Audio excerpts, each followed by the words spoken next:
নজর রাখবো বাংলাদেশের দিকে, কারণ বাংলাদেশের জাতীয় সংসদ নির্বাচনে প্রত্যাশা মতোই বড় জয় পেতে চলেছে প্রয়াত খালেদা জিয়ার দল বিএনপি। এখনো পর্যন্ত যা ট্রেন্ড তাতে বাংলাদেশে অনেকটাই এগিয়ে বিএনপি জোট। 151 ম্যাজিক ফিগার থেকে এগিয়ে রয়েছে বিএনপি। 166 আসনে জয়ী প্রয়াত খালেদা জিয়ার দল।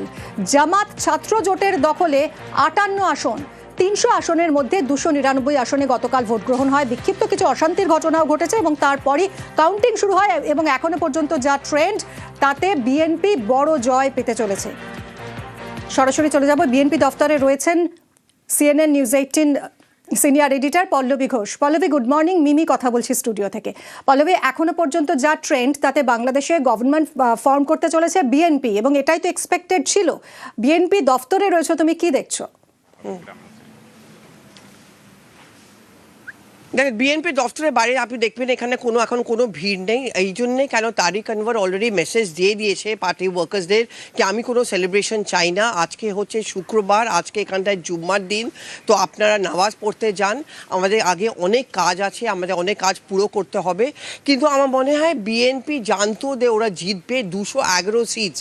এখনও ইলেকশন কমিশন, নির্বাচন সদন কিন্তু অফিসিয়ালি ইলেকশনস ডিক্লেয়ার করেনি, কিন্তু যত রিপোর্টস আসছে আর আমাদের সোর্সেস বলছে 211 সিটস বিএনপি পেয়েছে, 70-এর মতন পেয়েছে জামাত। আর স্টুডেন্টস অর্গানাইজেশন এনসিপি যারা জামাতের সঙ্গে গঠবন্ধন করেছিল, ওরা খালি মাত্র 6টা সিটস পেয়েছে। তো বিএনপির জন্য ক্লিন সুইপ, পুরো মেজরিটি পেয়েছে। আর Tarique Rahman very clearly prime minister হবেন। এই মুহূর্তে আমার সঙ্গে আছেন একটা ইয়াং ফার্স্ট টাইম ভোটার, প্রথমবার ভোট দিয়েছেন। আমি খালি চট করে একটা প্রশ্ন জিজ্ঞেস করতে চাই, আপনি কি চান যে নতুন সরকার যার হবে ওতে সব থেকে ইম্পর্টেন্ট প্রায়োরিটি কি হওয়া উচিত? আমাদের যে নতুন সরকার গঠন হবে, সেই নতুন সরকার গঠনের আমাদের ইয়াং ভোটাররা আমরা যে ভোট দিয়েছি তার মূল ম্যান্ডেটটাই হচ্ছে কোনো দুর্নীতি থাকবে না বাংলাদেশে, দুর্নীতিমুক্ত হবে এবং সরকারের প্রত্যেকটা ডিপার্টমেন্টে কোনো যাতে দুর্নীতি না থাকে। একই সঙ্গে ইতিপূর্বে যেই আমাদের ইলেকশনস প্লাস হচ্ছে যে অন্যান্য সেকশনে আমরা দেখেছি যে জোরপূর্বক বিভিন্ন মত দমন করে রাখা, সংবাদপত্রের মতামত দমন করে রাখা এবং বিভিন্ন ইয়াং স্পেশালিস্ট বা সোশ্যালিস্ট যাদেরকে হচ্ছে আপনার মত দমন করে রাখা হতো, সেই ধরনের কোনো সংবাদপত্রের স্বাধীনতা হরণ করা হবে না। এই বিষয়গুলোই মূলত আমাদের চাওয়া। যেখানে তো এত ভোট যে বিএনপি পেয়েছে, আপনার কি মনে হয় জামাত কেন করতে পারি? কি আপনার মনে হয় মহিলা ভোট আর স্টুডেন্ট ভোটগুলো ডিভাইড হয়ে বিএনপির পক্ষে গেছে? না, এটা তো এক্সপেক্টেড ছিল। কারণ হচ্ছে আপনি দেখেন, জামাত কিন্তু ইতিহাসে আপনার হচ্ছে যে খুব বেশি ভোট কখনো পেয়েছে এমনটা না, বাংলাদেশের ইতিহাসে কখনোই না। ইভেন এনসিপির সঙ্গে ওদের অ্যালায়েন্স ছিল, এনসিপিও যে কখনো পেয়েছে প্রোভেন রেকর্ড আছে এমনও কিন্তু নয়। এনসিপি একেবারেই একটা baby party, because this time they are first elections. So এই সময়ে আমরা এনসিপিকে যে খুব রেকর্ডেড কোনো ফলাফল তারা পাবে এক্সপেক্টেড করব, এটা আমাদের ছিল কখনোই ধারণা ছিল। লাস্ট প্রশ্ন আপনাকে যে আমি জানি আপনাকে যেতে হবে, ভারত আর বাংলাদেশের রিলেশনশিপ আমার কি মনে হয় এখন ভালো হবে? কেন বিএনপি এসছে? ভারত এবং বাংলাদেশের রিলেশনশিপ সেটা হচ্ছে আসলে আমাদের আমি যেটা মনে করি যে একজন ব্যক্তি হিসেবে আমি আমার প্রতিবেশীর সাথে যেই সম্পর্ক বজায় রাখবো, অবশ্যই ভারত এবং বাংলাদেশ সেই সম্পর্কই বজায় থাকবে। হ্যাঁ, সময়ের সাথে সাথে হয়তো আপস অ্যান্ড ডাউনস সময় এবং পরিস্থিতির সাপেক্ষে কম বেশি হতে পারে, যেটা খুবই ন্যাচারাল। আমার প্রতিবেশীর সাথে আপনারও আপনার প্রতিবেশীর সাথে হচ্ছে, তো সেটা কম বেশি হতেই পারে। কিন্তু তার মানে এই নয় যে বাংলাদেশের সাথে ভারতের সম্পর্ক খারাপ থাকবে, অবশ্যই ভালো থাকবে এবং এটাই ইউনিভার্সাল ট্রুথ যে এটাই natural justice also, natural way. Nice to here কি এটা একদম ন্যাচারাল, স্বাভাবিক। থ্যাংক ইউ ভেরি মাচ আমাদের সাথে কথা বলার জন্য। সো আপনি শুনতে পাচ্ছেন, স্বাভাবিক যে ইন্ডিয়ার বাংলাদেশের সম্বন্ধ ভালো হবে। তাছাড়া ইয়াং ভোটার্স যারা হয়তো খুব ইম্পর্টেন্ট রোল প্লে করেছে, ফার্স্ট টাইম ভোটার্স এনাদের মতন, ওরা একটা খুব ইম্পর্টেন্ট রোল প্লে করেছে। ওরা এখন চায় চাকরি, ওরা চায় ইকোনমিক ডেভেলপমেন্ট, পলিটিক্যাল স্টেবিলিটি। কেন পলিটিক্যাল স্টেবিলিটি হলে তাহলে ফরেন ইনভেস্টমেন্টটাও বাড়বে। পল্লবী, আরও একটা বিষয়, আমরা এই ইউনুসের আমলে আমরা দেখেছি যে বাংলাদেশ, পাকিস্তান, চীন একটা অ্যাক্সিস তৈরি হয়েছিল এবং অনেক জঙ্গি সংগঠন মাথাচাড়া দিয়েছিল, যেটা ভারতের জন্য খুব চিন্তা বাড়িয়েছিল। এই উদ্বেগ কি এবার কমতে পারে এবং এই যে বাংলাদেশ, চীন, পাকিস্তান একটা অ্যাক্সিস তৈরি হয়েছিল সেটা কিছুটা হলেও ভাঙতে পারে বিএনপি ক্ষমতায় এলে? আমার মনে হয় ভারত এখন খুব অপটিমিস্টিক এই ব্যাপারটা নিয়ে এই জন্য হবে কেন জিওপলিটিক্যাল কারণ আছে যে ভারতের পাশে যদি চায়না বা পাকিস্তান ওরা বেশি ইম্পর্ট্যান্ট হয়ে যায় তাহলে আমাদের জন্য একটু অসুবিধা হতো।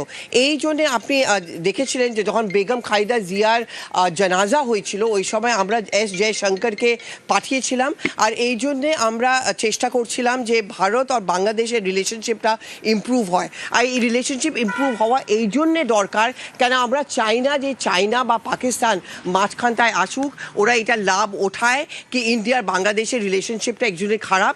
এই জন্য বাংলাদেশের জন্যেও আর ইন্ডিয়ার জন্যেও এখন সব থেকে বেশি ইম্পর্ট্যান্ট প্রায়োরিটি হবে যে দুজনের রিলেশনশিপের মধ্যে ভালো হয়। আর আমি বেশি সারপ্রাইজ হব না যে একবার অফিসিয়াল রেজাল্টস ডিক্লেয়ার হয়ে যাওয়ার পর প্রধানমন্ত্রী নরেন্দ্র মোদীর প্রথম মেসেজ আসবে যেখানটা উনি তারিক আনওয়ারকে কংগ্রাচুলেট করবে।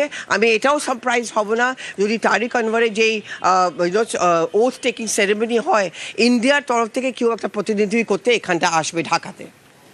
পল্লবী, এই যে জামাতকে কুর্সিতে না বসিয়ে মৌলবাদীদেরকে একটা বার্তা দিল বাংলাদেশের মানুষ, এই এত ছাত্র আন্দোলন সব তো বৃথা গেল জামাতের। দেখো ভারতকে না আমার মনে হয় ভারতবর্ষ ভীষণ কেয়ারফুল ছিল, আমরা কোনোদিন প্রেফারেন্স জানাইনি, কিন্তু ভেতরে ভেতরে আমরা সবসময় বিএনপিকে আসলে আমাদের লাভ হবে।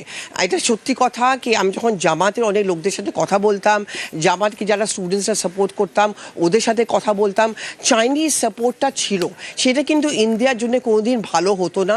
এই জন্য জামাতের ভালো পারফরমেন্স যেটা হলো না ওটা চায়নার জন্য একটু সেটব্যাক আছে, কেন চাইনিজ ফান্ডিং এই স্টুডেন্ট অর্গানাইজেশনসগুলো পেত। এই জন্য এই মুহূর্তে জামাতের জন্য একটা বড় সেটব্যাক, চাইনিজ ফান্ডিংয়ের জন্য অনেক সেটব্যাক। কিন্তু চায়নার কি বক্তব্য ছিল কি যদি ওরা ইনক্লুশন করতে পারে তাহলে এখানটা ইকোনমির উপরেও চাইনিজ ইনভেস্টমেন্টটা একটু বাড়তো, ইন্ডিয়া ইনভেস্টমেন্টকে রিপ্লেস করতো, সেটা হয়ে চলেছিল। এই জন্যে ইন্ডিয়ার জন্য ভালো খবর, জামাতের জন্য খারাপ খবর, আর চায়নার জন্য তো খারাপ খবরই। পল্লবী, তারেক রহমান সরকার গড়বেন, প্রধানমন্ত্রী হবেন, নতুন প্রধানমন্ত্রী হবেন, এটা একরকম নিশ্চিত। বাংলাদেশ জুড়ে তার কি কোনো ছবি, মানে তুমি এই মুহূর্তে রয়েছো বিএনপির অফিসের সামনে, সেখানে এখনো কোনো সেলিব্রেশনের ছবি নেই, কিন্তু ওভারঅল কি ছবি তোমার চোখে পড়ছে? দেখে কালকে রাত্রিবেলা যখন রেজাল্টস আসতে শুরু করেছিল অল্প অল্প তখন একটু সেলিব্রেশনস আমরা দেখছিলাম নির্বাচন সদনের সামনে, গ্রামে একটু দেখছিলাম। আমি আপনাকে আরেকবার একটা লাস্ট শট দেখাচ্ছি, এটা হচ্ছে বিএনপি হেডকোয়ার্টার্স, আর বিএনপির পিস হেডকোয়ার্টারের পেছনে হচ্ছে তারিকুর রহমানের বাড়ি। তারিকুর রহমান একদম স্ট্রিক্ট ইনস্ট্রাকশনস দিয়েছে যে আমি কোনো সেলিব্রেশন কিচ্ছু চাই না, আজকে হচ্ছে জুম্মার দিন আপনারা নামাজ পড়বেন, আমাদের আগে অনেক কাজ আছে। এই জন্য এই পুরো রাস্তা যেটা দেখছেন, যেটাকে গুলশন বারানি স্ট্রিট বলা হয়, এই গুলশন স্ট্রিটে একদম ফাঁকা, খালি পোস্টার্স আছে, কিছু কিছু লোকরা আসলো যার সাথে আপনি কথাও বললেন, কিন্তু তাছাড়া একদম শান্তি। এখানে এই মুহূর্তে কোনো সেলিব্রেশন হয়নি। হয়তো যখন অফিসিয়াল রেজাল্ট ডিক্লেয়ার হবে হয়তো নামাজের পর লোকরা বাইরে বেরিয়ে এখানটা সেলিব্রেশন করবে, একটা প্রেস কনফারেন্সও হতে পারে, সেটা আমরা এখনো কিছু বলা হয়নি। অনেক ধন্যবাদ। আমরা কথা বলছিলাম, আমাদের সঙ্গে ছিলেন CNN নিউজ 18-এর সিনিয়র এডিটর পল্লবী ঘোষ। প্রতিবেশী দেশে ভোট, বাংলাদেশের সাধারণ নির্বাচনের ফলাফলের দিকে নজর রয়েছে ভারতেরও।